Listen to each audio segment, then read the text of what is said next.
Ain't no bone beds in the casket. How you comfortable with all that big in the nasty? I see a lot of boys, not a lot of men. Grandparents in their 30s see the problem is. Oh, you thought that I was by the stage? I got my own struggle, son. I'm just trying to make it.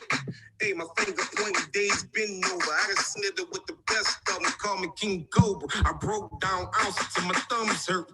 I'm not a blacksmith, but I know how that iron work. I got a president that's a straight psycho. Plus, when that now opinions all to the Bible. Nowadays, kneeling down is a problem. They don't want us vocal. We better be quiet. But if it's unjust, we gotta speak louder. IC asks who really got the power. And no walking these same bad, but the few bad apples sour in the patch. That's all I gotta say. Beating on the tables to a better day, you know. Died to my flesh last night. Yeah. Died to my flesh last night. Welcome to Hip Hop Salutes, Bridging the Gap, Races and Generations. This conversation really is something that we hope will bring awareness to racial injustice, produce impactful solutions, and build a vehicle of hope. And so we have some super special guests here today with us. I'm going to introduce everybody individually, and then we'll get right into it. First, we have Tiara Kali, who is a phenomenal communicator and host of the Fix Radio Show. We have R. Swift Graham, who is a hip hop recording artist and activist here in Atlanta, Georgia. We have Dr. Treadwell, Dr. James Treadwell, who is an author, apostle, and founder of Gatekeepers Ministries International and Kingdom Impacts Ministries. And he's impacting the city of Camden, New Jersey greatly. We're going to get into a lot of what he's doing for the city later on. We also have director and producer Darius West. We have hip hop recording artist Gifted the Flamethrower. We have hip hop recording artist and activist Mike Floss. And we have producer, director, and screenwriter Ryan Lamar. And I know we have some other people who'll be joining us later. But I want to get into our first question. And, don't hold back. Answer as best as you can. But how has racism in America affected you? And we'll start with Tiara. So, hello, everybody. Thank you so much for the space, and just honor to everybody on the panel first and foremost. So racism in America has affected me more so because I'm in the education system. So I've been working with students from all ages for about 10 years, and I've been with Children's Defense Fund, Freedom School. So really working from a cultural way to teach our children. And so I've seen racism in the educational system literally marginalize our Black and brown babies. And it's so many layers in how that has happened over the years, from systematic racism to intentionally, even through COVID, really seeing how racism has affected children who look like me, from the distribution of resources and lack thereof, to literally just illiteracy for adults and how that pours over into their children. For instance, in Cleveland, 66% of the adults cannot read or use calculation skills and other reading skills for their everyday lives and to be able to change their communities. And they literally have this word for it.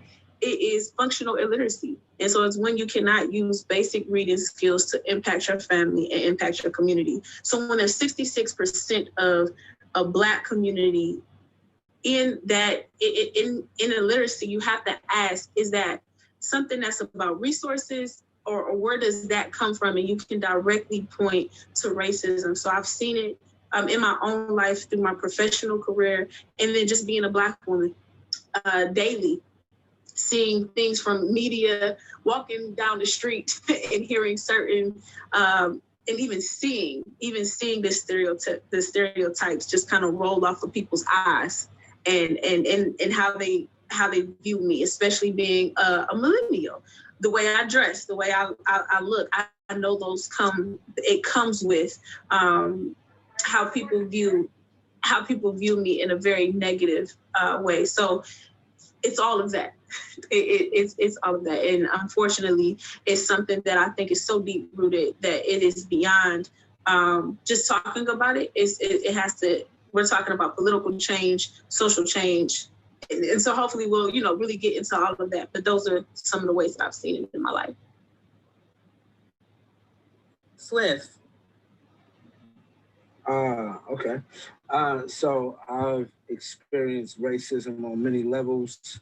And racism taught me a couple things.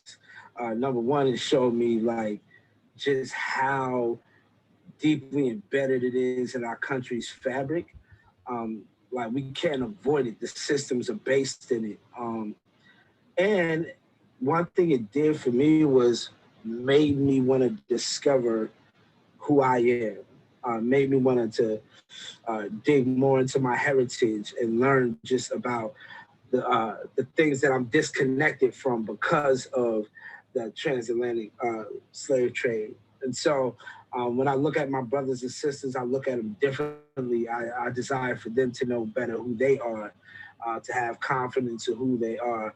And yeah, man, like just the evil of racism. I think like we look at the, we have a picture of racism as like, oh, the white boy spits on the black boy and no blacks allowed. And like that's very surfacey, but like racism goes so much deeper than that. And so like just looking at what it is and how it created self-loathing in the Black community by us digesting false narratives about ourselves based on racism. And yeah, so it just made me want to discover more intentionally who I am and where I come from. That's good. Dr. Treadwell, would you care to share? Yes, well, how has racism affected me? Well, it affected me in this way. It affected me and it encourages me and it influences me to want to be someone who empower others and to be able to help impart identity and help individuals to learn about perspective, because that's one of the things that I major on a lot. And that is helping people to develop and understand the power of perspective. So it is motivating me. It motivates me. When I think of racism, I know most people don't like this because I've shared this throughout my 40 some odd years of experience. Like I'll be 65, but I've been doing this for about 45 years of working with people and on forums. I have a different outlook on racism. I know that it exists, but I'm the type that says this. It may exist, but it doesn't have to emotionally exist within me. And it doesn't have to emotionally get in my way. And so the effect that it has had on me and my ministry is it motivated me to empower others. It motivated me to strengthen the perspective of others. I love that. I love that. Ryan, tell us how it's affected you. Well, I'm gonna have to piggyback after you, Doctor. It has affected my life from being 7 and being ran out of a small city in Alabama by the Klan to my dad telling me not to let that affect you, to use it to give you strength, to motivate you, to inspire you to be different, to think outside the box, think outside this community that has crippled us and become the best person that you could be. So I use it as my superpower. I use it when I'm sitting in these offices, in these boardrooms in Hollywood, and they're looking at me with my hair, with the way I talk, with the way I walk in, and I use that racism to put it back on them because it doesn't define me. And the more that we excel, the more that I achieve certain things within myself, for my family, for my company, racism continues to fuel me. And I know sometimes people don't like to hear that, but it has become a superpower the older that I've gotten, to not become a stereotype, not a stereotype that we call ourselves, but what they like to label us as. I love that perspective, like not allowing it to rule you, but giving you fuel to do something different. Darius, please share with us, how has it affected you? It has affected me adversely in different ways, but I think more so positively as a way of educating myself and educating others, in particular as it relates to racism, but also from a understanding from God's perspective and also biblical history that we are not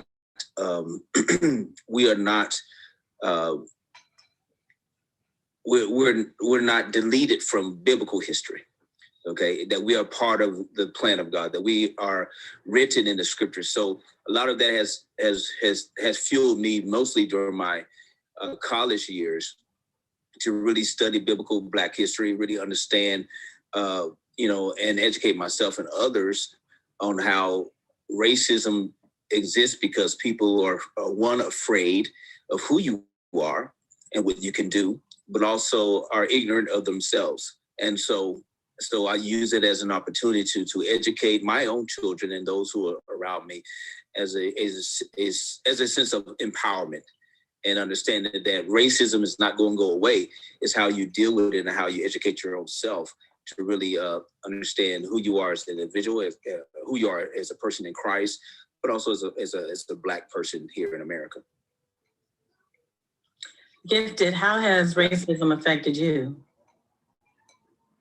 How's everybody doing? I'm pleased to say that I've never experienced racism in an overt way. You know, growing up in New Orleans, I mean, I'm 39 years old, so I'm not that old, but coming from a family of activists, my uncle was a Black Panther. He was in Angola prison, one of the most notorious prisons in the United States, and he's a part of the Angola 3. They served over 40 plus years in solitary confinement. And my grandfather was the first Black constable of Jefferson Parish. So growing up with people like this, they taught me what racism was. And they especially taught me about systematic racism, but also they taught me about the love of self and the love for people. So I'm thankful that I was never able to develop this hate or this bitterness towards white people or towards the system. But I'm intelligent enough that I know I have been a victim of covert racism without a doubt, because I grew up in the system. You know, in my neighborhood, it was easier to get guns than it was to get candy. It was easier to get crack than it was to get the newspaper, you know? So that's definitely by design. And so I'm definitely aware of what has happened. I'm definitely aware of how slavery and the ideas of slavery have echoed through our generations and are still echoing, especially in my profession, the hip hop profession. And like Tiara said, I'm also an educator. I teach 6th, 7th, 8th grade English in a Title I school. So I definitely see the difference in these hood schools versus schools in other situational neighborhoods that have more provisions and more finances. I see how we have to struggle for resources, but they don't. You know, even for this pandemic, you know, we had to scrap and fight for Chromebooks for our students when the average school in more of these richer communities, they've been having Chromebooks for every school, you know, for the past 3, 4, 5 years. So I'll play my part. Mike Floss, share with us, how have you been affected by racism in America? You know, we all been affected by it. We all, I think pretty much everybody Black on this call, so we know what time it is. But for me, I'm just radicalized. You know what I mean? I'm on offense. I'm not really playing defense no more. I'm not really playing nice. I'm not really I'm not really putting too much attention on oppressors. I'm more so putting my attention on the people and what we can do, and separating and having solidarity amongst each other. And I believe in armed struggle. That's the only defense that I really lean on. So other than that, you know, we're just trying to make it easier for our folks where we at. Breathe Miles, welcome. So we were asking, how has racism affected you in America? How's it affected you, if it has affected you? Oh, absolutely. I don't think you can be American and not be affected by racism. But I will say this, that, you know, I don't view things in the natural. And I think that when we understand that we are living a spiritual experience in this life, we take a spiritual approach and a spiritual lens to especially the cultural climate. And I believe 100% that, you know, racism is demonic. And I'm going to call a spade. So why is it demonic? Because it's a division within the body. And the system or the powers that be or the places of authority or principalities or however you want to call them, they have infiltrated and plagued society with racism because it dislocates the body and it keeps us from moving as one. You know, I was raised by a Black bishop, you know, with a Kojic background. Like that's dad.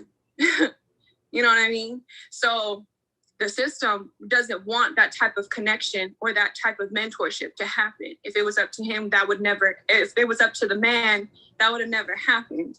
You know what I mean? I always speak against racism because I know what it is. It's a tactic to divide us. And it says in the word that a divided house will not stand.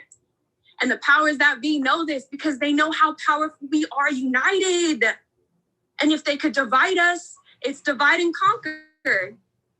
So when we start looking at that perspective through as a people and not buy into the scam of racism and division, but realize that we have to defeat this as one, not divided, one. There's nothing that we cannot accomplish. And that's how I feel about that. I hear you. Yeah. Okay. So I know that we mentioned racism in the education system, and I know Tiara and Gifted being educators. I have a question for you now. How do you guys think we should ensure those without privilege to have equal access to quality education and opportunity? How can we ensure that? You have to be vocal. You know, you have to be vocal, and sometimes being vocal can be upsetting the system, and it can really put your career, you know, at risk. I had some tough conversations, you know, this year because I just couldn't hold my tongue with the things that I've seen. I mean, even the novel that we're reading is called Blood on the River, and it's about the Jamestown colonization, and it paints this picture of how the explorers from Europe just came on over to Virginia, and, you know, they discovered, first of all, I don't know how you discover somebody else's home. I don't know. I'm still trying to figure that out. I mean, you know, they got this new Maserati that I got my eyes on. I'm thinking about going like the Rice Village and seeing if I could discover somebody's truck and just see how that works out for me. You know what I'm saying? But we're reading these minority kids this book, and it's just amazing how the whitewashing is still so prevalent. But I am that child that upset the system. And so my conversation in my classroom is totally opposite of that book. And it has gotten me in some trouble, but the only way you can do it is by being vocal. The system is set, but you have to upset the set system. That's the only way you have to be vocal. I love what my brother said, upset the set system. For me, everybody has a role in it. You have your frontliners, you have your planners, you have the folks that will lay out the blueprint for the soldiers to pick up and run with. And so I think one of the most important things about understanding the system and how to overtake it, or even what my brother Floss said, like, not focusing so much on what the oppressor is and who he is and what he's doing, but really focusing on the people and what we can do for them. So I think it's all of that. It is figuring out what God has given you what is your talent, what is your gift, what is your purpose, and making sure you work that in such a way that it hits all fronts. Because I'm not going to run in the streets with the posters. That ain't me no more. I used to be the Angela Davis. I've been to jail, arrested. We slept on the streets at Ferguson, all of that. Did the poster stuff. And what I realized was them white people didn't care nothing about the posters. The people in charge, the people who said it was okay for that baby to be shot down in the street and left there, they didn't care nothing about the posters. It wasn't until the money was affected that change started happening. So folks didn't really care what we was talking about until we started saying stuff like, that's cool, we're gonna shut down the highway for 3 days. And now y'all can't get to work. And now that money not being made. So then they started listening. But now in the position where I am, I can't afford to get arrested and go to jail. I have to be in the classroom with my kids and helping them understand the connection between literacy, power, influence. And so, but it is still necessary to have those soldiers that's out in the street willing to shut the freeway down, because it did get attention. It made noise, like Gifted said. It got the conversation started. It was a trending topic on Twitter. So you had people in Yugoslavia paying attention to what was going on here in Ferguson. And so I think understanding that the system is not this thing that was made overnight, and that it is so intricate. There's so many details. There's so many different levels to it that you got to hit them from everywhere you possibly can. And that's from the classroom to back at home to your community to whatever your gift is. Whatever it is that you do well, do that. Do it with intention and make sure you're in your place. The RTA bus driver got a place.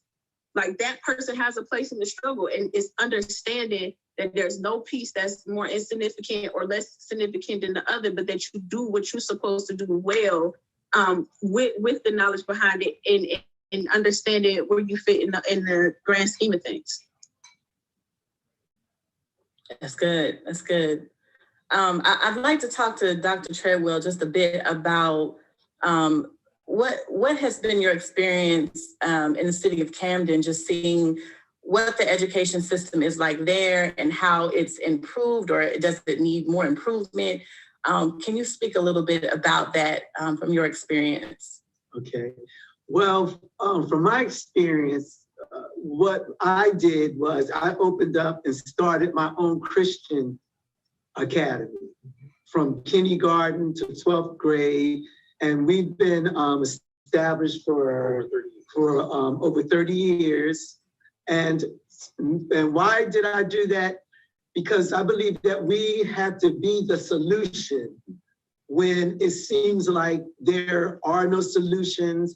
I believe that we can empower a generation and begin to bring renewal and regeneration as we take ownership and as we become the leaders and the founders. So that is how I did it. I started a Christian school from kindergarten to 12th grade. I made sure that it wasn't looked at as it was just for religious people or denomination. It's open to the whole community. And then my focus was on, okay, let's empower the young people.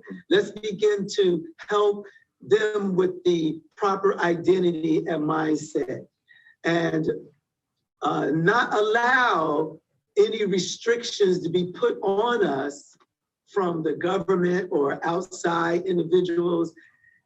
So my approach was, and my approach still is, empower people to have their own. And so that's what we did. I have a Bible college here. I have a Bible college that we established in Kenya, and educational systems that are in other areas. But my view is, okay, be the solution, because sometimes we could spend so much time trying to change a system that might not change during our lifetime, but we can be empowered to be the founder, to start, to maybe to encourage others to be the founder and the solution. So that's basically how I handled it.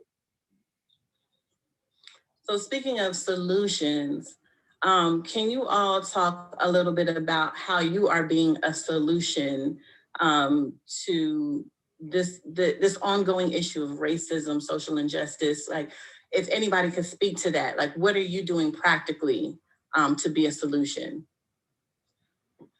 Okay, well, if I could start, one of the things that I do, again, is, because I keep hearing the word perspective a lot.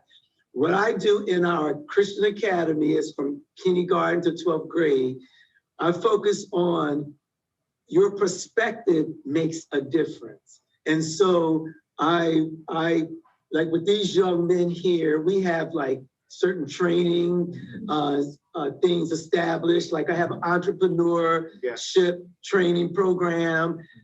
We also do training when, like, my wife trains the young ladies, and it's all about the difference that your perspective makes. How you can hold a perspective that will enable you to overcome and will keep you connected to your passion. I'm a firm believer that when we look at the athletes and when we look at various individuals that are successful, one of the keys of their success is they tap into their passion. And so to me, the solution, our solution is, okay, helping people understand and identify perspective. Help people to understand, okay, what are your belief systems? The power of belief systems. And of course, you know, at the foundation of what we do is Christ and the mindset of what the Bible says. But to me, that's the perspective. It's all about, what is your perspective? You know, how are you viewing this thing? And what are you allowing it to do or to say to you? And learning how to always hold on to a perspective that keeps giving you the advantage. And so we start with the little kids, and then we also have programs where we can work with the adults and their families. I would like to chime in and say, that's so awesome. I'm telling you, man, you are the living personification of how to win friends and influence people. I'm trying to keep a friend for 4 weeks. You got friends for 40 years, man. We have to get involved. You know, I got involved. I do music as an alternative, you know, to take away from the negative messages. I teach as an alternative. I have a good friend of mine. He's an officer here in Houston, and he's been on the force 20 plus years. And he has an initiative where he goes to the neighborhoods trying to recruit young men and young women to join the police force. Because I like what Tiara said, we all have a position, and making noise, hey, like King said, a riot is the voice of the unheard. But there's nothing more impactful than when you get inside. When you get inside the system and start working your way out. So one of the best ways to see reformation is by getting inside the system. You have to get involved in whatever system that you feel like you don't like. Get involved in it and begin to work from the inside out. You'll find, for me, I find that it's more productive. I would like to jump in with much respect to Gifted, but I think that process is super flawed. You know, a lot of these systems are built in a certain manner.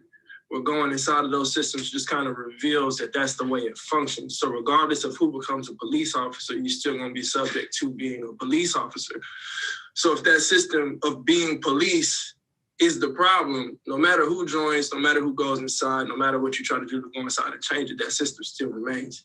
So I think the key is probably trying to create a different system, more so than trying to influence the current one. If I could jump in, I'm sorry, was you about to respond to that, Gifted? Okay.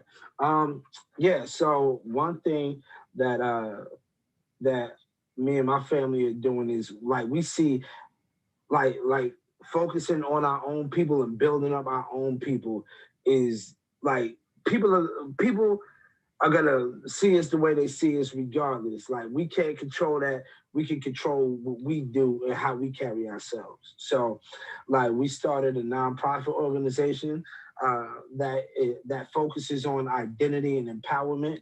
for young adults, transitional age from 17 to 24. So that's what we're doing. We're mentoring young men and young women. When they enter our program, we give them an ancestry DNA test and begin to educate them specifically about where they come from in Africa. And we use that to springboard into personal development and professional training as well. So teaching our people the importance of identity and ownership. You know what I mean? And training our young adults in business, like for the longest, the idea coming up has been, yo, work hard, get your degree, get a job with a good 401k, and you made it. And our thing is, no, we need, like, it's time to thrive and not just survive. Like, we need to own, we need to raise our, like plant our own gardens, have our own food, like all that. So we really push like independence upon our people. So. And that's good, Swift. And Mike, think about it like this. Take it back biblically. The Bible says that we are body, right? So it's like the pinky has a job, the kneecap has a job, the nose has a job, So I don't think it's one size fits all. I agree with you 1,000%, but I've seen the fruit that what my partner does here in Houston. There are more reported abuse cases by officers against officers than civilians because of the initiative that he's taking within the force. So I think all these components that we are speaking about, when they work in tandem, I think it all creates this formation of Voltron for my 80s babies, So I feel you though. I think one of the most important things to do, and I think activists overlook it all the time, man, you got to start in your household. I work with so many grassroots organizations and the next Martin Luther Kings and all of that. And one thing that most of them were missing, was that their own children weren't, they didn't have a sense of how to get out and get it either. Like they weren't privy to being a part of the protest. They spent so much time away from home. They missed, something as simple as the basketball game. And so when we start talking about change, like if you are out in the streets, so focused on the things that happen, and that's good, right? Like we out here, we making it happen, grassroots organizations, all of that good stuff. But like then your family fails, it creates this other cycle of issues. So I think for me, it's so many different levels. But start in your home. For every activist saying that, racism is such a big issue and this and that, if you're not having conversations with your brown and black daughters about beauty and the things that she is going to face when she leave out, then like, for me, you're so counterproductive because it has to start with her. It has to start with your sons, having those conversations. Unfortunately, teaching them how to respond to police, teaching them how to move with the power that is being a black male, and how that can be so problematic for the world because of racism. And then just relationships between black men and women. Like we don't have the conversation. To me, we don't talk enough about how post-traumatic slavery syndrome is a thing and how it has hurt how we talk to one another and how we view each other just face to face. What we're doing right now on this call with different genders, different age groups and all of that, like I don't even think outside of forums like this, enough of that is happening. Like we're not respecting each other, just person to person before we go and start attacking a system. Like I think we have to start with right here, like face to face in my household. Am I treating my husband, my spouse with integrity, with respect, with uplifted? Am I showing my children what love looks like from a Christ perspective? And then start to talk about this overarching system, because if everyone started in a household, well, that's how you just took the world from 6 billion people to the 6 people in your house, and you start to change the world in that way, because then those people have influences in their circles and such. So you talk about massive change, it got to start in the household for me. Sis, I want to piggyback on that because I thought that was so incredibly insightful. I think that we have to identify the real enemy, and the enemy is not each other. We are not each other's enemy. We all have the same enemy, but it ain't each other. And once we start identifying the enemy, like the dividing force, that's when we can start to attack this thing. You know, I am a proponent of the kingdom, and I'm very intimately acquainted with the nature of the Father. And the nature of the Father is love, and the nature of the Father is unity. And anything, I don't care what it looks like, how it's titled, whatever, if it does not reflect the nature of love and unity, it ain't God. And my fear is that we have held so tight onto the traditions of man that we have forgot the simplistic truth of love and unity, and how those two components is the healing element to put the body back together. And so they play the powers that be that wants us divided, that knows how powerful we are as one. Once we realize that they are the true enemy and they just want to divide us, you know why? Because there's more of us than there are of them. And once we figure it out and it clicks in our minds that we are more powerful one than we are divided, and we start to turn the sword from each other to Goliath, to the Goliath that stands right in front of us, that is trying to intimidate us with all this great grit and saying that he's bigger than all of us. But it's going to take us to be like, you know what? This is ours, yo. You took it over our land, our territory, our power, our system. And we start to actually have those components of love and unity towards one another. You're my sister. I don't care what skin color you are. You are my sister. Why? Because you're the same blood that was bought for you is bought for me. And it's one blood. One blood. I don't care what you look like on the outside. It's the blood that flows within, the blood we were all bought with. And I'm sick and tired. I'm sorry, I'm passionate about this because I'm sick and tired of this megalomaniac system that has convinced us that we are each other's enemy. When there's so much power that I can do with you and you can do with me and we could do with each other, and it teaching this next generation that we are not each other's enemy, that we are family, that we are a body. And anything that comes against that, I don't get down with it. That's not God. It's divisive, it's divisional, and it's demonic. Period. Period. And not sit real quick. I'm sorry if somebody was about to hop in, but I appreciate your passion. There's one thing you said though, and y'all said we could be real and all that jazz. So please let's have a conversation. So it's when you said not to see the color, but to really focus on the blood that, that's the same color. That's what happens for us. So I think in order, when we're talking about reconciliation and we're talking about conversations that heal, yes, we have to recognize the color, because my color is tied to the very reason why we have to have this conversation in the first place. Yes. So when I talk about places where people have positions, I think you have the energy and you probably could pray a whole house down. I ain't even gonna hold you. So that spiritual component has to be there. And I think you bring to the table, I think the other piece of that, because I hate saying but, I think but takes away everything you said before the but. So in addition to that spiritual piece, right, and being able to pray and see the unity and all of that, we have to recognize color, because if we don't, then that literally, I don't see your color, literally takes away all the pain attached to it. And so when we're having race reconciliation conversations, first of all, even on this platform, we're preaching to the choir. All of us had a path. We get racism. We, trying to tear it down in our own ways and all of that. But to reconcile, the right people not even on this panel. The right people are on this panel. We're missing some people who need to be a part of the conversation, because the very people that we have the issue with, or the man or whoever, those are the people that we should be talking to. Those are the people that should be a part of the reconciliation. How do you reconcile with a bunch of people who we're not the issue? And you keep saying, we're not the enemy. I'm taking that a step further.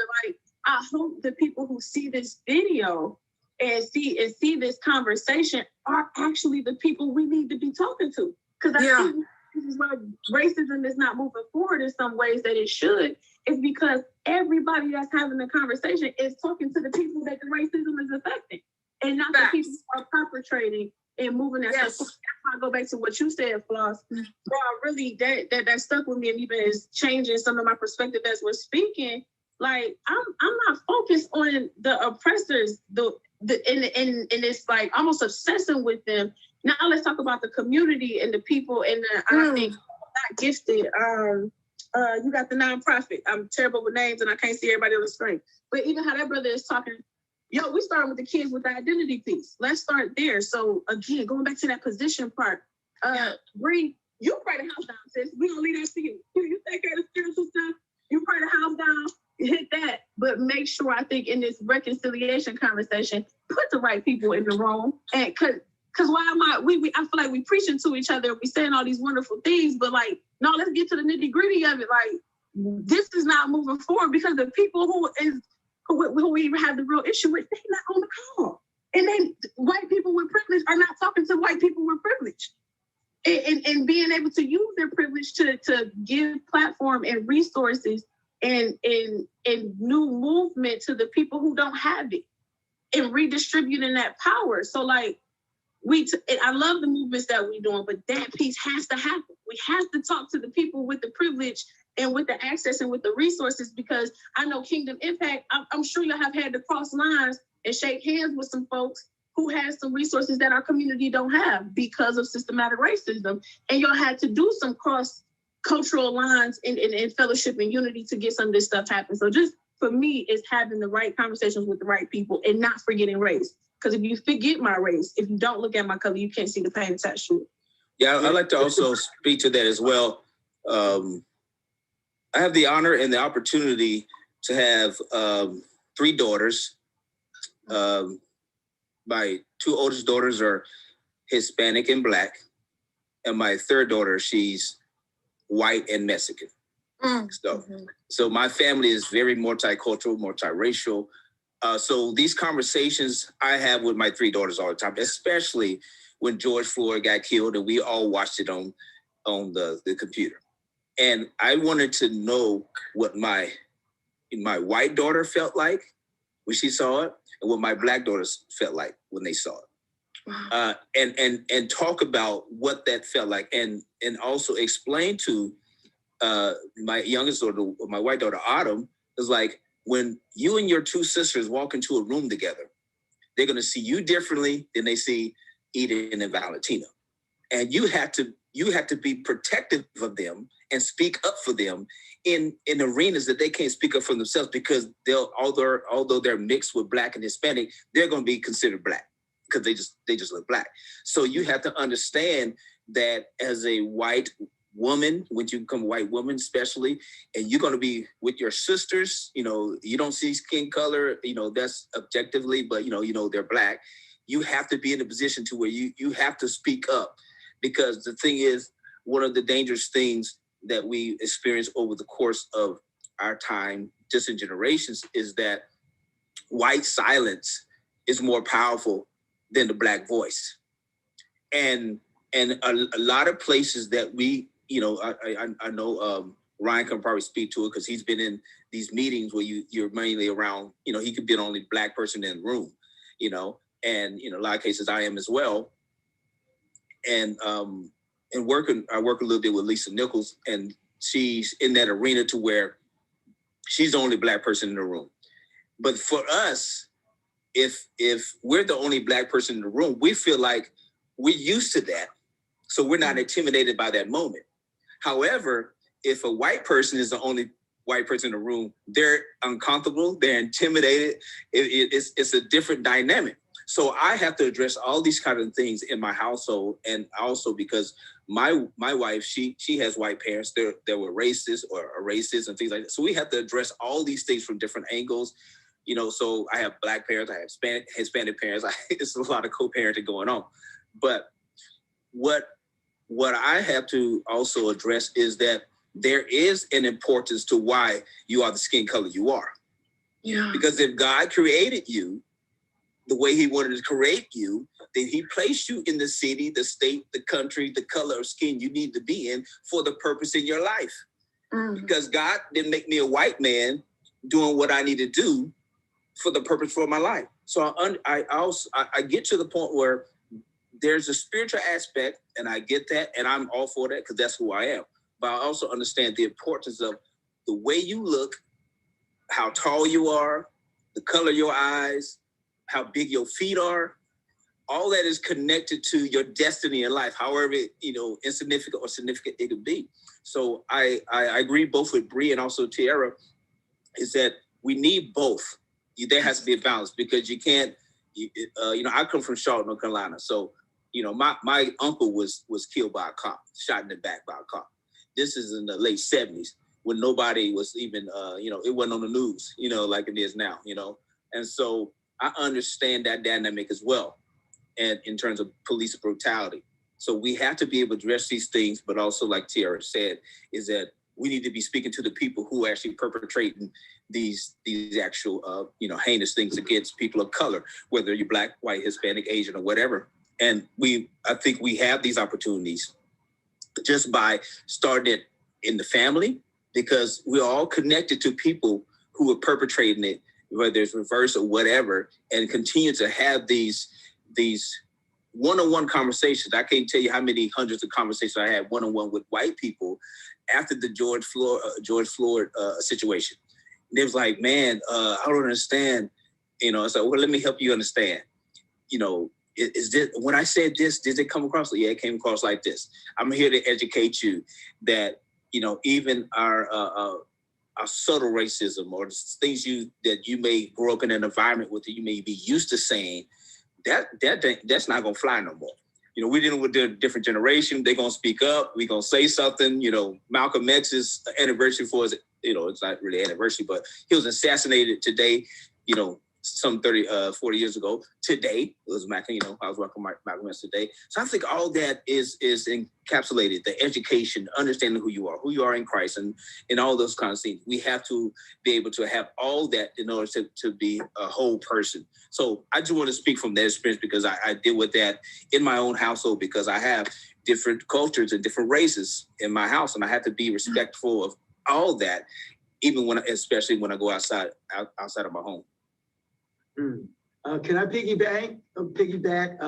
I want to agree, and I would like to say, just like the gentleman is saying, with the reconciliation, I think that we have to be really strong in the education part. When we bring the people together, like one of the sayings that I had is that we have to help people to change the meaning. So that's why I agree that you need to know that I have dark skin, that I'm Black. I need to clearly see and accept that you are lighter, you're white, or you're Spanish, or you're Korean. But in the middle of that, I might need to be educated in a way that's going to change what that means. I believe that there's so much heartache and frustration and anger because we're still dealing with a meaning that was passed on to many of us. What does it mean to be Black? What does it mean to be white? I believe that we need to change that narrative. We need to be the voices that speak up so that we can begin educating and taking the education further when it comes to identity, when it comes to, well, what does it mean to be Black? And then begin to define that. And of course, there's going to be different angles, but we start by, like he's saying, and like was said, we start by educating the individuals who really, they are operating on a meaning that was passed on to them. And then they take the oppression and all of the negativism that goes along with that meaning, and then they superimpose it on others. But I believe in reconciliation, we definitely have to incorporate the education. We have to educate those who are still focusing and using the wrong perspectives and views and so forth. Good. That's good, Dr. Treadwell. I wanted to also ask you, I know Tiara mentioned it, just you having to deal with, shake hands with people who, you know, in white spaces, and, you know, what's been your experience as it relates to that? Have you gotten pushback? Because I know you deal greatly with the city of Camden and other leaders within the city and the state of New Jersey. What's been your experience in trying to bridge those gaps? Well, let me use the transformation of the boulevard as an example. During the time where we were in the process of believing and working for the transformation of Alamosa Boulevard, Governor Whitman was the governor for a while. And so I would have her assistants, they would come to meet me because our ministry, our organization was right in the middle of the boulevard. And I had to also, like someone was saying, like the hurdles that you overcome. Well, I had to look at the hurdles of them getting shocked when all of the white faces would come to see this kind of young Black person. And so I was able to deal with that by, see again, what does the hurdle mean to me? Because if I'm a hurdle jumper, that hurdle that's in front of me doesn't have a negative meaning. Actually, it's a stepping stone, okay? It's there to enable me to accomplish something.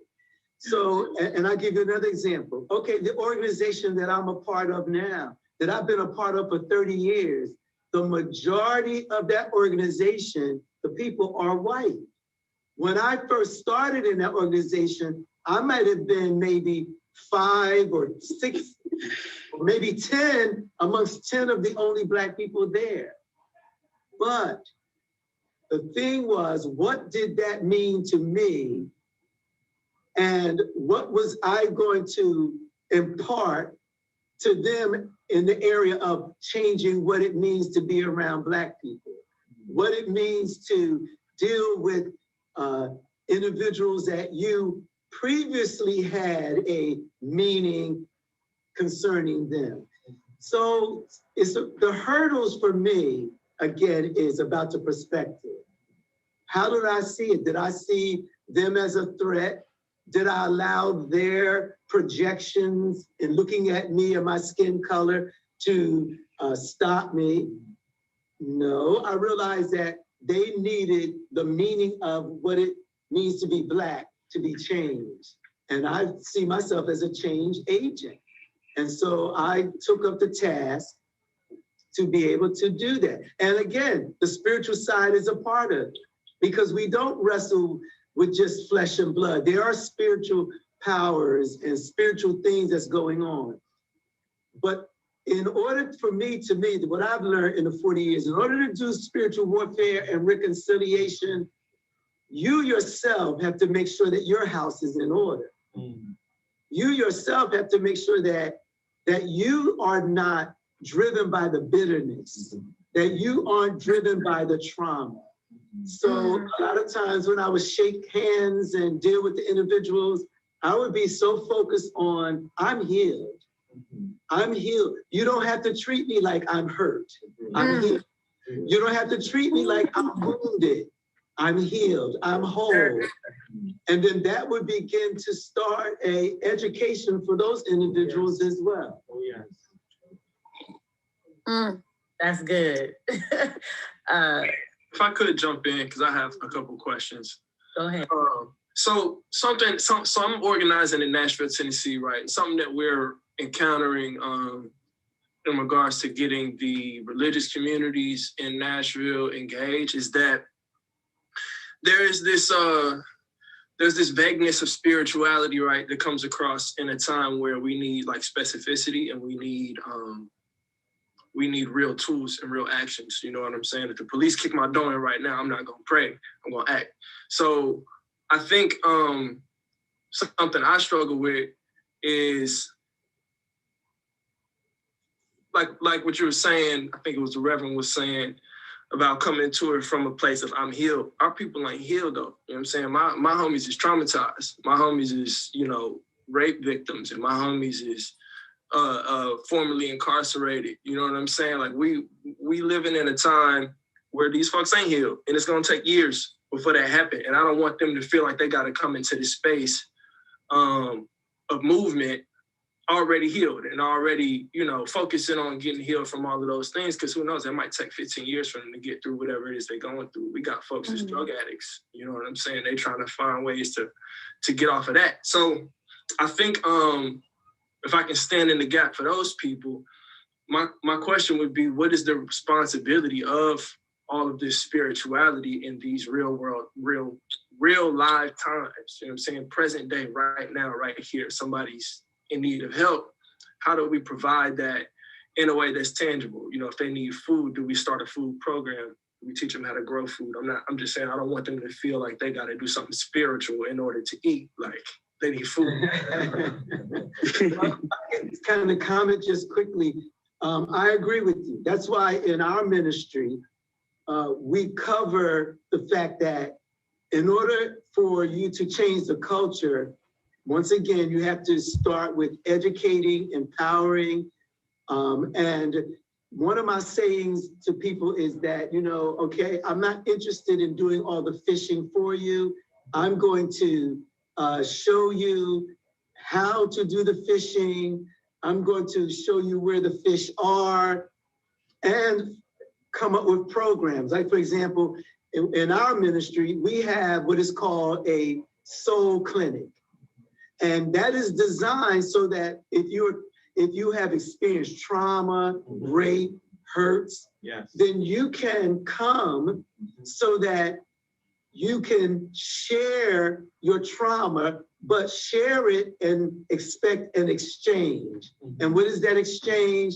An exchange when it comes to healing by way of understanding, healing by way of forgiveness, healing by way of, so to make a long story short, I do agree. I believe that, I'm not saying that there are no ministries and we're the only one, but I believe that the church needs to be more of a voice in the community, but a voice in a practical way, meaning, just like I said, be the solution. All right, Chester, see, he's not speaking up right now, but Chester sold drugs. In Camden, he was one of the main drug dealers. But he's here today. He's married. How long have you been married? 42 years. He's a businessman. But how did that healing take place? With affirmation, empowerment, spending time, understanding the individuals. And I'm talking about, see, to me, that's just as spiritual as if I was speaking in tongues, okay? When you're sitting there and you're helping a person to understand their pain, to understand that a lot of the pain that they have actually did not begin with them. See, that's very empowering, because most people that have pain, they have this tendency to think that they are the cause of the pain. But when you help them to realize that, well, no, that's not really the truth, that's a big load off of their shoulders as well. So I agree. So I believe all of that. We have feeding programs, we have empowerment programs, we have music programs, we do coffee houses, we have, a couple of folks that deal with studios. So I believe that the answer is to get, for let's say individuals like you, bring those programs that you have, bring them to the church, offer them to the church.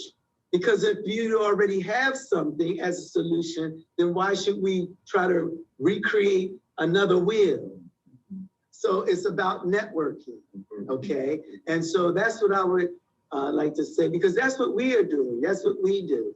We have, like, for example, Will, he's involved in the governmental social aspect as far as bringing a solution to the troubled youth. Troubled youth, that at-risk youth, having mental health issues, trauma, burdens, family, alcohol, born under addiction, these same principles are being taken out into a totally different platform to be able to impact the individuals in that area. So no, they may not start off as healed, but it starts with, remember we said, it starts with me. So here I am, one that has had my mind renewed, who has been healed, so I don't approach systematic racism and all that as a traumatized individual. So now another saying that we live by is, you can only give what you live. So it starts with me. And so now with the training and the help that I've gotten, now it's upon me to be that vessel to be able to go into the schools where I'm called, to go into the foster programs where I'm called, and to help heal, even if it's one by one. Brother, I know you mentioned like it might take 15 years. Even if it's one at a time, helping to heal that individual. So now it's going to be multiplied. Now they're helping transform someone else's mind. And then it's on and on and on, but it starts with us. Yeah, and I just wanted to add to what Dr. Treadwell was saying. We have experience. We had one member who came in, they came in on welfare and was a part of the welfare system.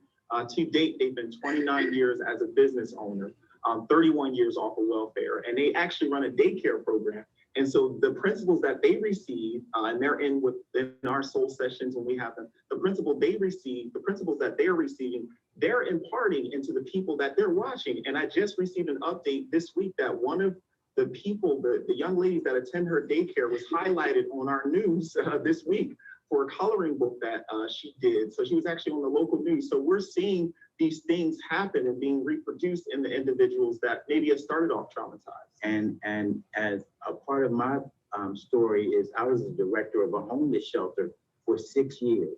And as a director of a homeless shelter, we saw over 75 people per day. And we were on a set where the Crips were on one corner, the Bloods were on the other corner. So we dealt with the community in a hands-on process every day. And all I did was apply the principles that I had learned in order to transition a lot of the people in the shelter from homelessness to having a home, from being without to having, and giving them the processes and the principles in order to not only have it, but maintain it. Yeah, and from my perspective, see, that's still spiritual. Okay, it is just as spiritual as, you know, if I get on my knees and pray. So from our approach, no, we're not training and letting individuals know, okay, if the policeman kick your door down, you know, you go pray. No, we're educating them concerning these are your rights as an individual. Yes. Okay, this is what you should do. This is your rights.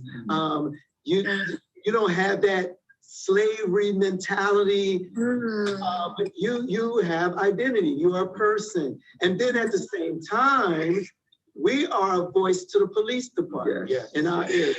We are suggesting that, see, you need new training. You need to train on a different level, the officers, the police individuals. You need to have just as much training when it comes to how to use your weapon.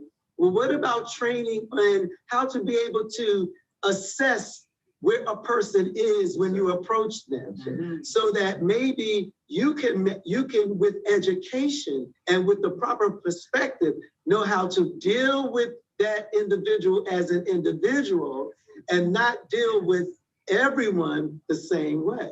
Sure. And I thank you all. And like Mike, I really felt your heart on everything you were saying. But you know, sometimes we have to remember as spiritual people, we don't want to forget that God sits high, he looks low. It's not like he's asleep and just watching all this stuff unfold and we have to put on our superhero capes and save everything. The Bible is real practical. The Bible says that if somebody is hungry, you feed them. If somebody is thirsty, you give them drink. But Jesus also said something real key. He said the poor will always be among you.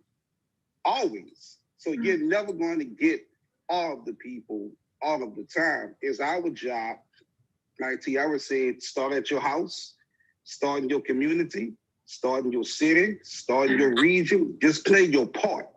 Don't overtake a burden, you know, that's almost an impossibility. You impact everything that you can possibly impact as a person. And at the end of the day, one man water, one man souls, but God is going to get the increase.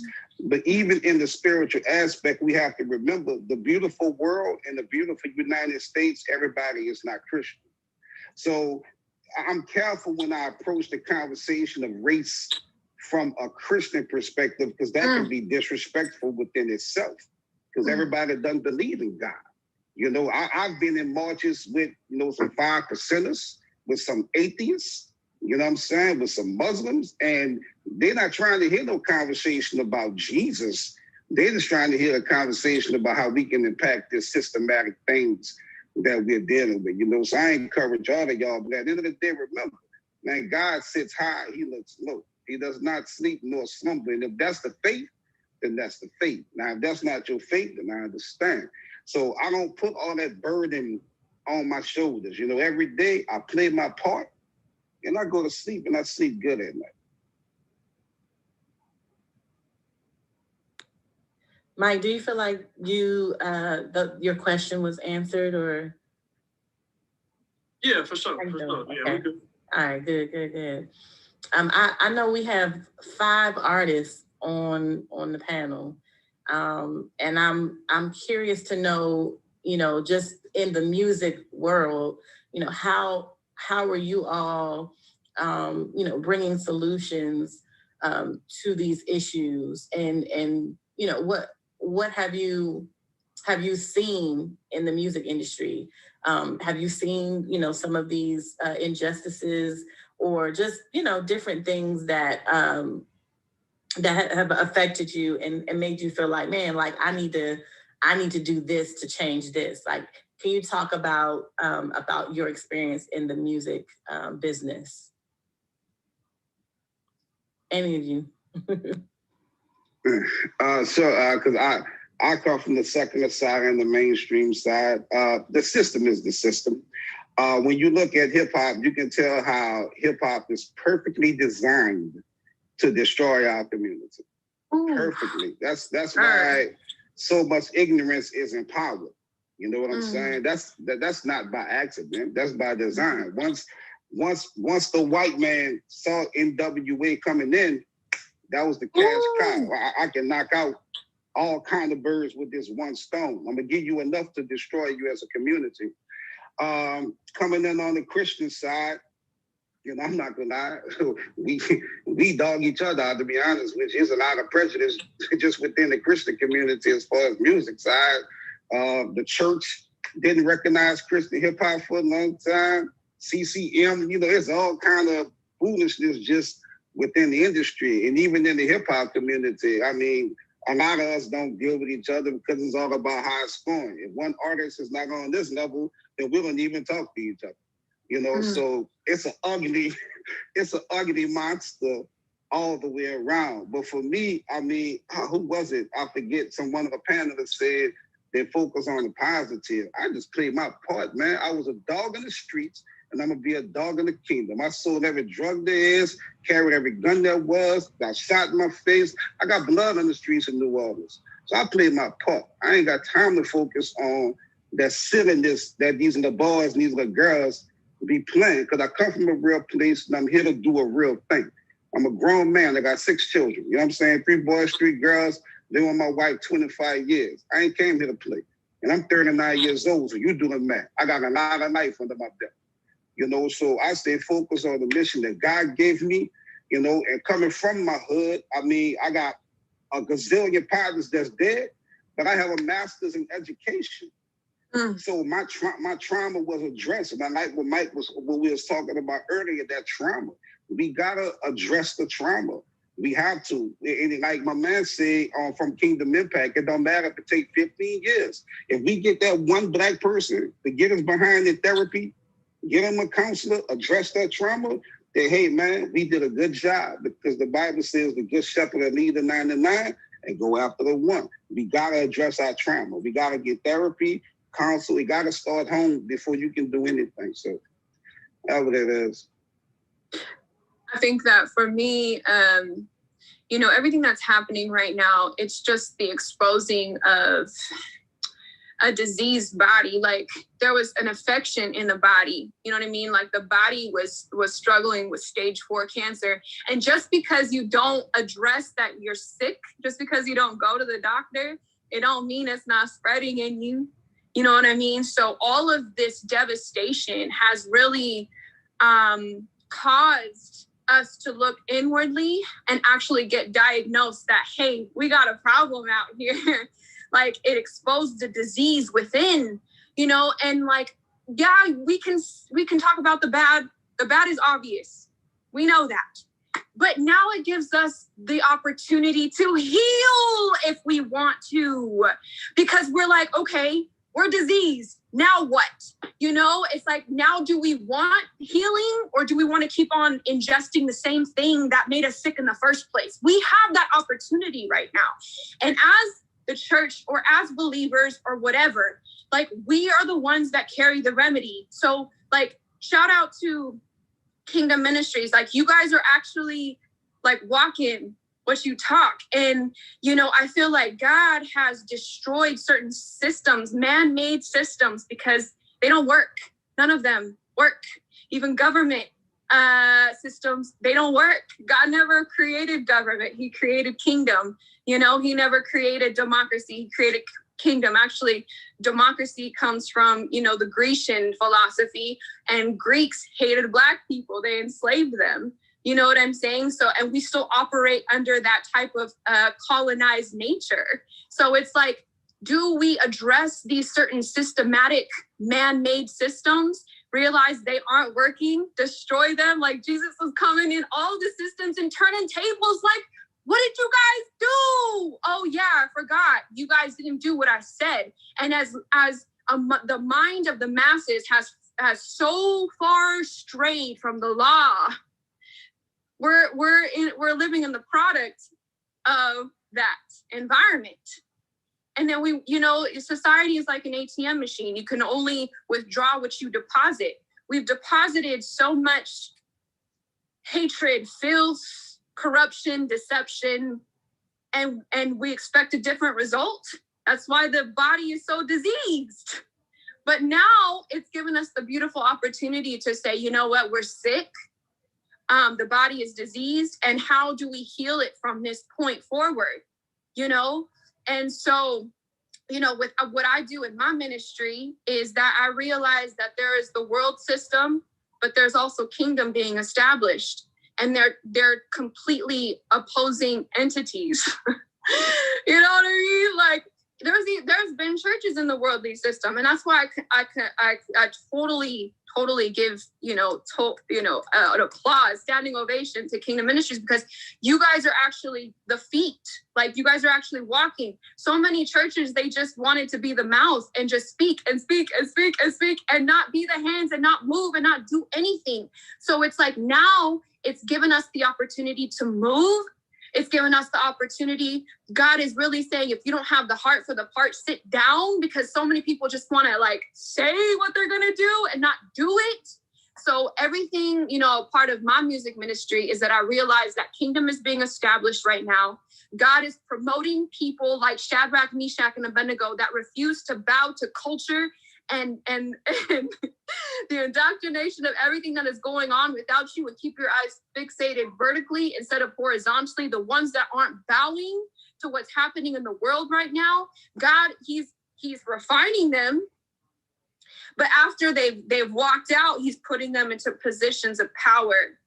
And I really feel, you know, that the level of promotion contingent upon faithfulness, obedience, and just surrender. Like, God, how do you want to use me as an instrument? Because remember, the army, the frontliners, they were the musicians. They were the ones that set the tone of victory on the battlefield before the soldiers even went in.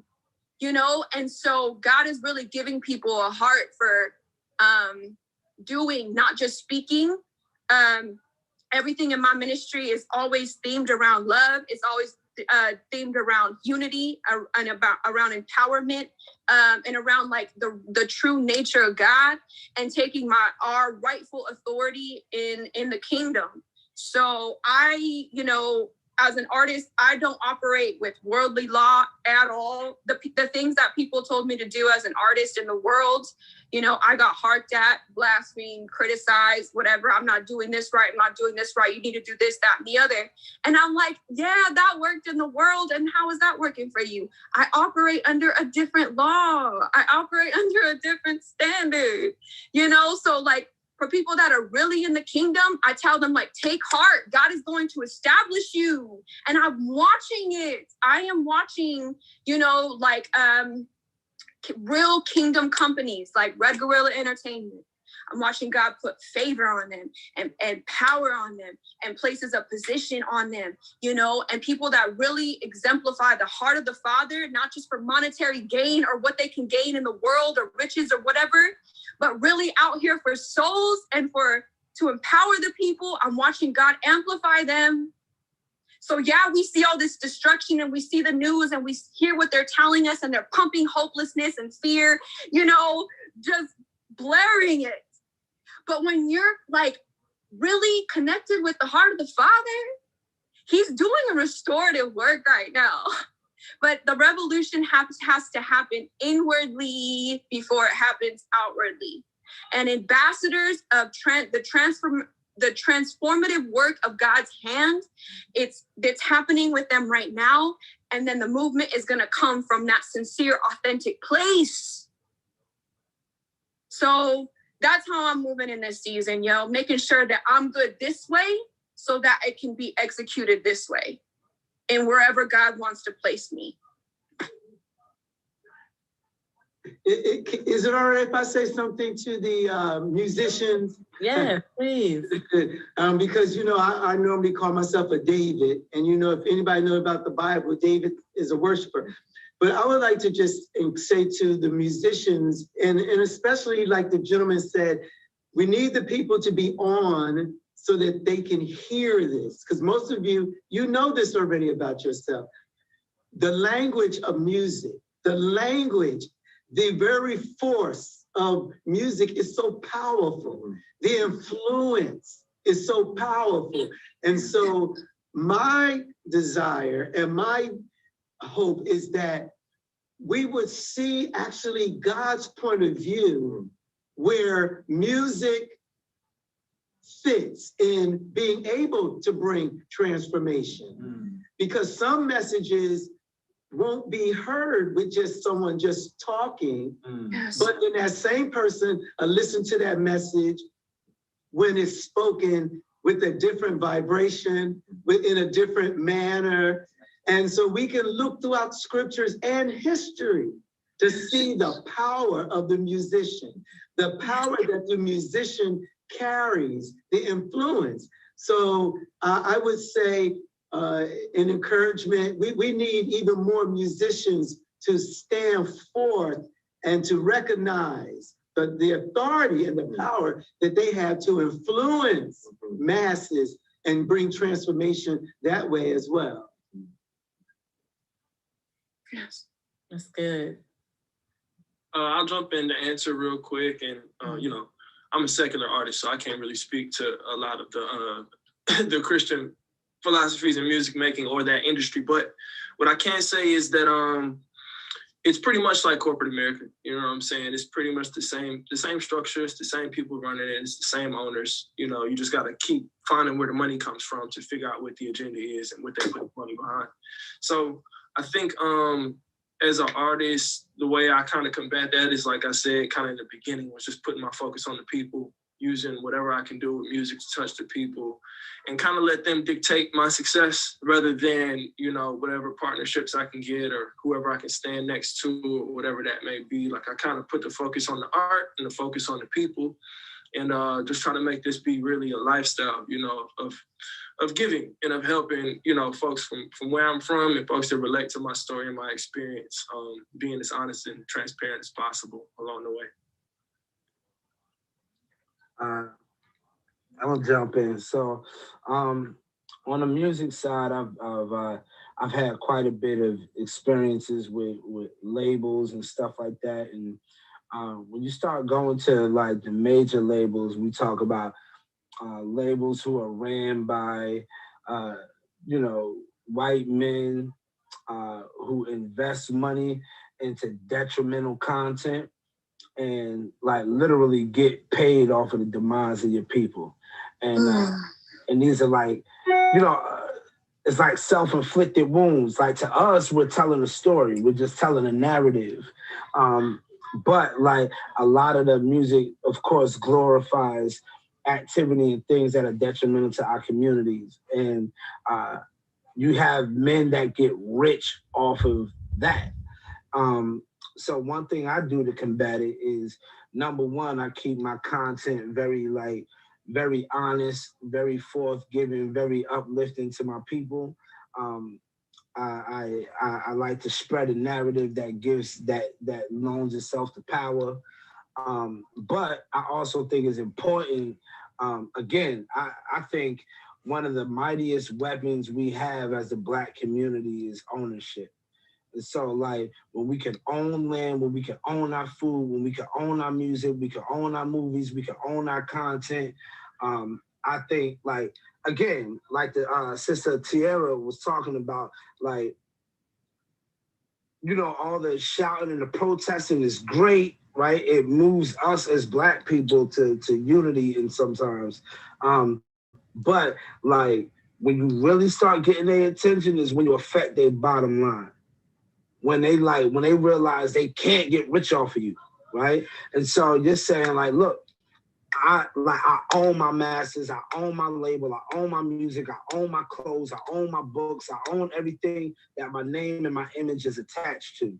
And so like, I'm able to make a sustainable living, like owning my own brand. And I take that power away from any of the powers that be to be able to influence what I give and how I give that. So I think if you own your music, you own your message. A lot of these labels will tell you in the heartbeat, yo, we need a record like this, we need a record like that. And so like, you know, when I was younger, my first record deal offer came from Def Jam. And so I was in Philly, like doing it, you know what I mean, doing it hard as a young boy, and I got approached by Def Jam, and they wanted to put me on the Survival of the Illest tour. Like, I don't know if anybody knows about that tour, but it was like Redman, DMX, you know, that whole vibe. And so I was supposed to go on the Survival of the Illest tour, but they wanted me to create a certain type of song, right? So they wanted to push me as like this type of like playboy rapper, like, so I'm supposed to just rap about smashing chicks. Now at the time, I was only like 13, 14 at the time. And so, you know, I was like, at the time I was in the streets, I was selling dope. So that's all I rhymed about, was selling dope. And so when I got the record deal option, my mom didn't allow me to sign a record deal because they wanted to immediately take me out of school. And so like, if it wasn't for my mom, I would have been signed to Def Jam doing that whole thing. But even at a young age, they were like crafting the way they wanted my music to be. Like, we want you to be this kind of rapper. And so they create an image for you and you just take the check and play along. And so like, I've seen both sides of this industry, and I think the most powerful thing we can do is own our image, own our content, own our music, own our message. That's good. That's good. Man, I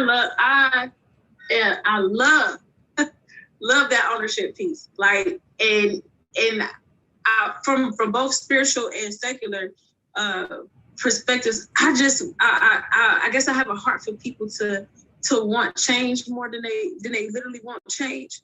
But to understand like that ownership piece for Christians, especially Christian artists, like God will really add on to you when you do his work. Because I think as Christian artists, there's this thing that happens where I do want the car that the secular artists got. Like I do want the house and the business and the influence that they have.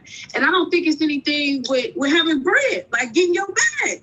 There's nothing about Christianity that gotta be broke. Like, but it's all about for me what you do with those resources that God bless you with. Like, all right, if you go get that Maserati, you better be giving a couple people a ride who won't have a car. Like, there's perspective. So when we talk about perspective, just that.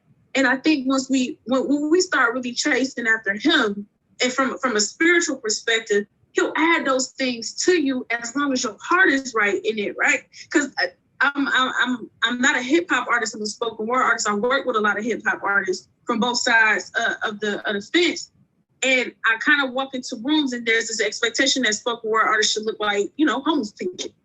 We wear rags. I'm like, nah, I want to be the Beyonce of poetry, and I had to settle in my spirit. God don't want me to be broke. Like I can't have the influence that I want if I don't even have the image of the people that I'm trying to impact.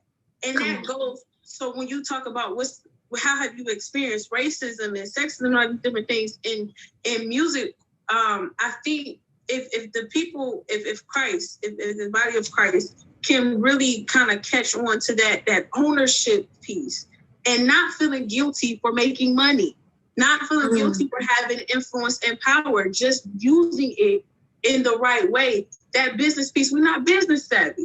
Like on both sides, whether it's hip hop artists that got more of a common vibe and really about their people and not spewing that ignorance and things, and then even on the spiritual side, we're talking about the body. Like for me, it's accepting first. Like that power and influence is not a negative thing as long as you're using it for the people and having the right conversations with the right people. Again, going back to what I said earlier, just so when you talk about CMH artists, or like there's so much racism between white worship and black worship. You don't hear a lot of black artists play on 96.5 in Cleveland. So that's one of the radio stations that play got like worship music, but they don't have black and brown artists, but also no one's having those conversations with them either.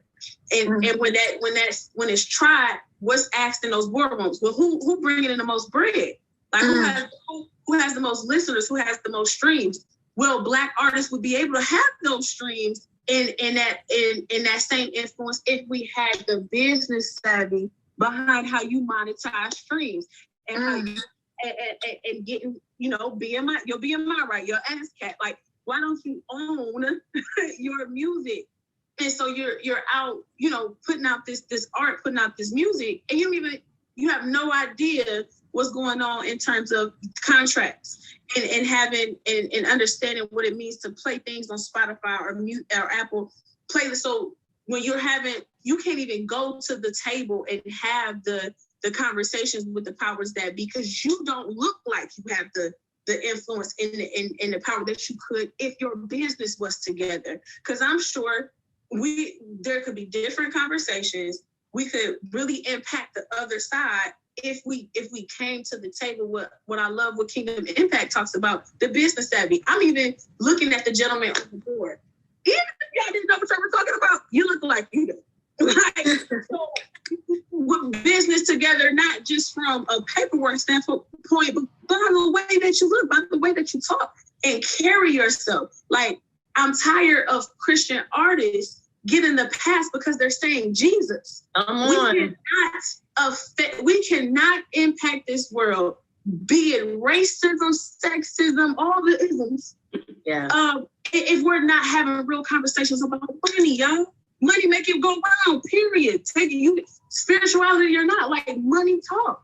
You can't have that church building without bread. You can't turn the light on without the money. So like we have to have more conversations about business savvy and really position our leaders and our Christian artists and all of you other folks to even begin to have conversations with the right people for change. It all goes, for me, it all circles back around. Yes, you have to have spirituality, you have to pray. You gotta be filled with the Holy Spirit. But he's also adding, there's another side of that.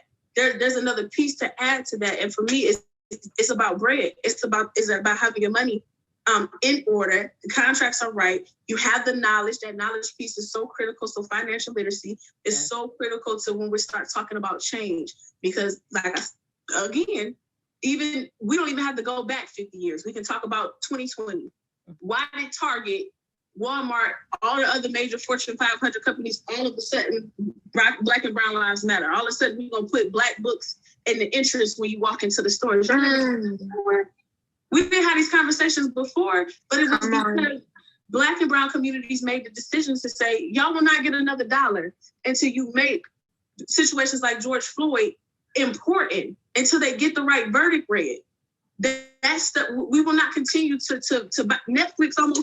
Netflix literally had to reconsider how they presented Black and Brown stories, because there was an uproar in the fact that there wasn't enough Black and Brown artists and independent filmmakers on. So you have people like Regina Hall make some noise and say, I will pull my series and my movies if you don't begin to have more conversations about how these people should be included. Beyonce, Reebok lost out on a multi-million-dollar opportunity because she said, let me see your boardroom. And the boardroom didn't reflect the people she was going to sell her products to. So what did she do? She went to Adidas. Mm-hmm. And now Adidas has increased in profits in the last year 37%.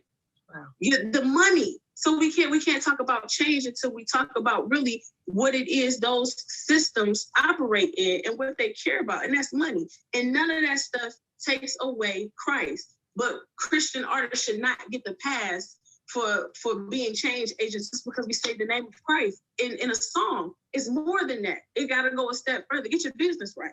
Yeah. And that piece for me. And in step with that, you mentioned Netflix and filmmaking. I wanted to end the last question with Ryan Lamar. You being in, the film space, even in Hollywood and all of that, what has your experience been like? And you can briefly just talk about maybe some things that you witnessed that speak to just injustice and racism or prejudice as a Black man in the film industry? I mean, I experience it every day. You know what I mean? It's something, I mean, I think somebody said on here, you can't take away the fact of me being a Black man. As I mentioned earlier, it's empowering to walk in a room and be the only Black person at the table, and they're pitching to me. Before, it used to be, I had to go in and knock on the door to these gatekeepers to get them to entertain me, to say no to my ideas, to my stories. Or if they picked up a project, it was urban, and it had nothing to do with urban other than I'm Black, so you're gonna put it in the urban department. I'm also a musician. So if my music was going into a certain place, let me have you talk to the Black person. You haven't even heard my music. You don't even know what I'm talking about. But I know I'm talking to a brother or a sister on the phone, and then I talk to them and they say, let me get back to you. I got to talk to my gatekeeper. That's basically what they're saying. They got to talk to their boss, and they're in fear of losing their job. So they can only pitch one Black project a month, while their white counterparts have 10 white projects that they can put out. So I experienced that to the point of I got tired of playing the Hollywood Shuffle. That's what Robert Townsend's movie was all about. I got tired of doing that whole thing. I got tired of watching talented people get looked over because of the color of their skin. Let's just talk about it from that. And so what we did, my company, is it took us some time. It took us a decade to raise the right amount of funds to make our own projects, our own content, own our own, learn, galvanize, put together not only Black and brown counterparts, but Black, brown, and white counterparts that are a part of Red Guerrilla, create our own film fund, go after Black entrepreneurs, to put a multi-million-dollar fund together so that now we can go out and create it. I don't need the gatekeepers. I can do my own thing in Chicago. We bring projects to Chicago. We done brought power to Chicago. You know what I'm saying? So now we're creating content within our city, for Black and brown people, bringing business, bringing jobs to the hood, bringing jobs not to the suburbs, bringing jobs to the Black and brown communities in the city of Chicago, on the South and the West Side, not just hiring Black people because they can shoot a jump shot or they can act in front of a camera or spit on a mic, empowering talented artists, makeup artists, electricians, caterers, craft service people outside of this. So you see us and we're just like, and let me just entertain you. No, let me show, you know, that kid that's grown up on the South Side of Chicago that you might not be LeBron or Drake, but you might like electricity. You might just like doing these things, and let me put this in your hand and show you that you can do this as well. And so it's about empowering. And you know, I love, Tara, what you said about financial literacy, like educating people on finances. I can't tell you how many people get looked over for the color of their skin, and then they don't have business sense either. And you can be as talented as you want, and you can be on your soapbox, and you can do that all you want. But if you don't have the education to back up your finances, if you don't know about financial structure, if you don't know about, like, it goes a little bit past saving your money in a bank account. You know, there's a lot of things that we weren't taught, that I wasn't taught, that I had to learn myself. And so when you talk about racism in Hollywood, I left Hollywood. I live in Chicago now, and we're doing good, you know, this year. I didn't let it affect me in a way. I didn't let it, you know, I didn't pack my bags and go home and give up. I packed my bags and go home to create my own business, my own film business. You see people like Charles King, you know, owner of Macro, who left, was one of the first colored agents in Hollywood, and left CAA to go create his own agency, his own film company outside of Hollywood, and he's killing the game, you know, to create projects for us, by us, you know, literally, you know, and if you know, and that's what we're about. And, you know, and kudos to the Kingdom Ministries. And I've just been sitting back and listening to everybody talking about this, and, you know, it's right. The right people are on this call, but the right people to hear what we've been saying are not. So I'm praying that you push this out, because it's about the people who do see color. You know what I mean? Those are the people that need to hear this, you know. And so again, you know, thank you for allowing me to be a part of this. I hope I answered your question.